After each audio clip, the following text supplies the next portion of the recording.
안녕하십니까, 체커스의 라스카드로입니다. 안녕하세요, 마요네즈입니다. 네, 얼마 전까지 비가 굉장히 많이 왔어요. 네네. 네, 자, 레이스에서 비가 오면은 굉장히 좀 황당하고 네.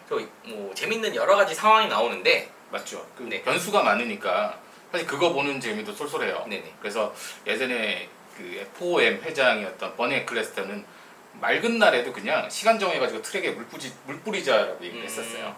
근데 일부러 굳이 물을 뿌려가면서 그렇게 레이스를 해야 되나요? 내 말이. 네, 자, 비와 관련된 레이스 이야기가 없을까요? 아이톤 세나. 아이톤 세나. 네. 레이스에서 비만 오면은 저는 아이톤 세나 생각이 되게 많이 나요. 세나가 레이스에서 비만 오면은 특히 강해졌다고 하는데요. 맞아요. 어릴 때부터 세나는 비만 오면은 누나가 그 사줬던 카트를 갖고 밖으로 나갔대요. 그래서 그 별명이 레인마스터이기도 했어요. 저는 모나코 그랑프리에서 네. 세나가 이렇게 손들고 쓸고 있는 장면이 기억에 많이 남는데, 네네네. 거의 그때 우승할 뻔했잖아요. 그때 그 레이스가 정말 치열했거든요. 그때도 사실은 레이스를 전부 다 하진 못했어요. 그게 근데 얼마나 비가 많이 오고 힘들었냐면은 27대가 나왔는데 완주가 8대밖에 없었어요. 그때 세나가 우승했었나요? 우승은 못했고 2등이었는데, 그래서 사실 세나도 나중에 이거 레이스 계속했으면 내가 1등인데 나 1등 줘야 되는 거 아니냐라고 얘기는 했었거든요. 그래서 끝까지 했으면 우승했을지도 몰라요. 그러니까 세나는 그 당시에 13번 그레드에서 출발했는데, 모나코는 사실상 특별한 이변이 없는 한은 추월이 안 돼요, 이게. 네, 도심 서킷이라. 네. 네. 근데도 여기서 13위에서 출발해가지고 2등을 했다라는 거는 이 사람의 실력이 벌써 이때부터 엄청난 거죠. 엄청난 거죠. 생각해보니까는 이제 코리아 그랑프리, 한국에서 F1이 열렸을 때도 비 때문에 엄청 고생했어요. 맞아. 네. 그때 야 그거 못 잊죠. 네. 그때 뭐 첫 번째 그랑프리인데 야 비가 와가지고 그냥 조졌지 뭐. 그때 비가 정말 징그럽게 네, 왔었는데 결국 레이스가 몇 번 연기되었다가 거의 뭐 해질 무렵에 레이스가 맞아요. 개최됐어요. 네. 난리도 아니었어요. 그게 그 당시에 영암이 아스팔트를 깐 지가 얼마 안 됐던 때였거든요. 근데 비가 오니까 이 기름이 다 뜬 거예요. 여기. 그래서 그냥 다 미끄러지고 난리도 아니었죠. 그러고 보니까 이번 벨기에 그랑프리에서도 비 때문에 네. 몇 번 연기가 됐어요. 그래서 맞아요. 거의 3시간 넘게 레이스가 거의 딜레이가 됐었는데요. 저는 이제 실시간으로 봤는데 보다가 진짜 이렇게 짜증나는 레이스는 또 처음이었어요. 그 지루한 거는 둘째 문제치고 이럴 거면 차라리 깔끔하게 취소를 하던가. 근데 물론 이제 그게 쉽지는 않을 거예요. 하긴 레이스 티켓 값도 있고, 네. 그리고 그걸 보기 위해서 굳이 거기까지 벨기에까지 네. 날아가서 보는 관중들이 있기 때문에 맞아요. 사실 어떻게 보면 이런 거 환불해줘야 되잖아요. 환불해줘야 되는데 그게 그렇게 환불해주고 취소하기가 쉽지는 않을 거예요. 왜냐하면 스폰서들하고도 계약이 있거든요. 각 팀들마다. 그러니까 이 레이스를 어떻게든 하고 로고가 TV에 얼마 정도 비춰지는 조건에 따라서 돈을 받았기 때문에 팀들도 그렇게 뭐 쉽게 이걸 취소를 하자라는 얘기는 못했을 거예요. 근데 레이스가 결국은 열리긴 열렸어요. 네. 근데 이것도 레이스가 한 것도 아니고 안 한 것도 아니고 F1 역사상 가장 짧은 레이스라는 그런 이야기가 있는데요. 그러니까 규정상 3랩 이상을 돌면은 그냥 레이스를 한 거예요. 그거는. 한 건데 뭐 어쨌든 뭐 세이프티카랑 같이 돌아가지고 그래도 3랩은 채웠으니까 공식적으로는 레이스를 한 걸로 기록이 돼요. 그렇다고 이게 3랩 돌고 포디움에 올라갈 수 있는 건 되게 신기해요. 그냥 뭐 규정이 그러니까. 근데 포디움에 올라간 드라이버들도 뭐 딱히 기분이 좋지는 않았을 거예요. 레이스를 안 하고 이 포인트를 받은 거잖아요, 사실. 그러니까 예를 들어서 루이스 해밀턴 같은 경우는 비록 2번 그리드에서 출발했지만은 달렸으면 우승했을지도 모르고, 또 그리고 막스 페르스타펜은 그대로 달렸으면 내가 25점을 받았는데 그것도 아니었고, 그냥 제일 불쌍한 건 조지 러셀.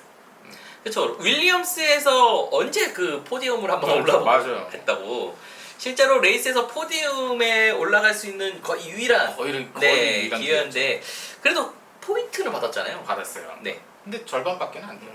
그래서 줄라면 다 주지, 그게 뭐 하는 짓이야 이게. 그러니까 어쨌든 레이스를 전부 다 한 건 아니에요. 전부 다 한 건 아니니까 이게 우리가 이거 확실하게 해야 되는 거는 무노동 무임금이에요.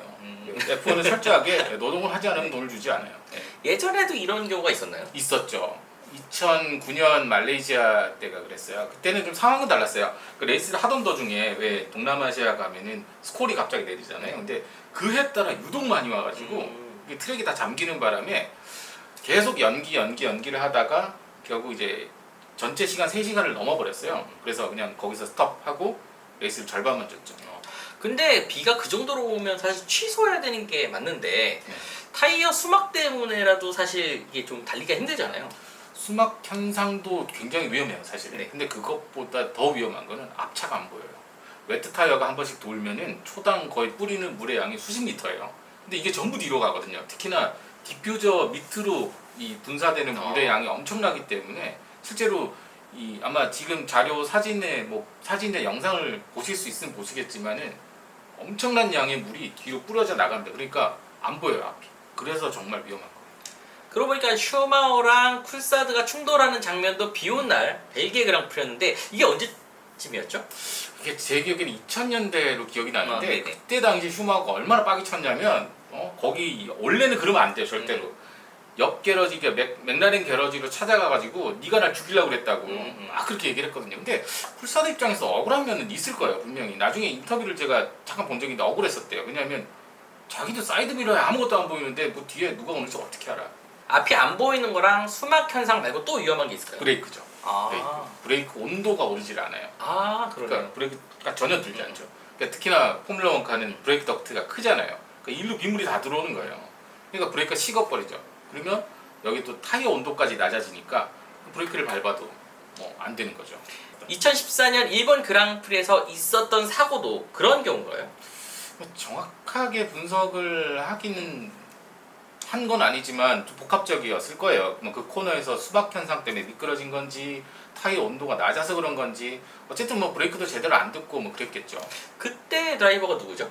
줄비앙키. 아, 줄비앙키예요. 네. 안타깝게도 그때 당시에 이제 크레인의 머리를 부딪혔어요. 그리고 나서 이제 한 1년 정도 치료를 받다가 결국 이제 세상을 떠났죠. 너무 좀 젊은 나이에 떠났어요. 그쵸. 안타까워요. 그게.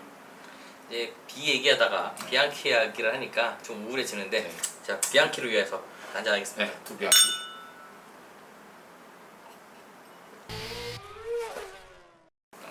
저는 사실 벨기에 그랑프리는 처음부터 멈췄어야 맞다라고 생각해요. 다행히 그래도 다친 드라이버는 없는데 서포트 레이스 W 시리즈라는 레이스에서 사고가 6대가 났어요. 한 구간에서. 그래서 거기서 다친 드라이버가 있거든요. 그리고 랜도 노리스도 결국 예선을 하다가 미끄러져 가지고 특히 그 특정 구간 레기용이라고 하는 그 구간에서 사고가 났어요. 그렇게 사고가 났으면은 사실은 멈춰야 맞아요. 포뮬러 1도 멈춰야 돼요. 거기가 꽤 위험한 구간이잖아요. 얼마 전에 그 사망한 드라이버도 있었는데요. 네네. 앙투안 리베르라는 프랑스 드라이버인데 또 이 친구가 네. 피에르 게스리하고는 또 친구예요. 아, 그러니까 아까 얘기한 랜도 노리스가 사고 났던 그 레기용에서 네네. 사고가 났어요. 근데 첫 번째 박았을 때는 괜찮았는데 이 친구가 이제 탈출을 빨리 못하니까 뒤에서 2차 사고가 난 거예요. 그때 이제 그렇게 됐죠. 오늘은 비에 관한 레이스에 대한 모터스포츠의 좀 럭두리를 좀 해봤습니다. 사실 세나처럼 갑자기 실력이 드러나는 드라이버도 있어서 사실 저는 이제 비가 오는 레이스를 좋아하긴 하지만 이런 벨기에 그랑프리가 참 희한한 레이스로 좀 끝난 것 같아요. 네, 인사하시죠. 좀 좁아요. 그냥. 아유. 자 일단 네 그냥 마지막으로 좁아요. 그냥. 좀 그래 마음이. 이게 너무 어린 친구들이 갔어요. 근데 좀 마음이 아파요 그런 부분들이. 자 오늘은 여기까지 하도록 하겠습니다. 네. 자 마지막 짠 하고요. 네.